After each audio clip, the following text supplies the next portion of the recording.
আসসালামু আলাইকুম বন্ধুরা, কেমন আছেন সবাই? আশা করি সবাই ভালো আছেন।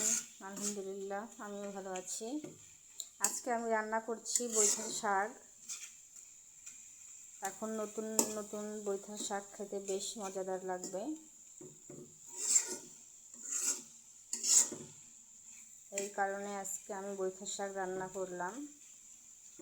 আজকে তৃপ্তি করে বৈথার শাক দিয়ে ভাত খাবো। তো বন্ধুরা, আমার বৈথার শাক দেখতে কেমন লাগছে আমাকে অবশ্যই কমেন্ট করে জানাবেন।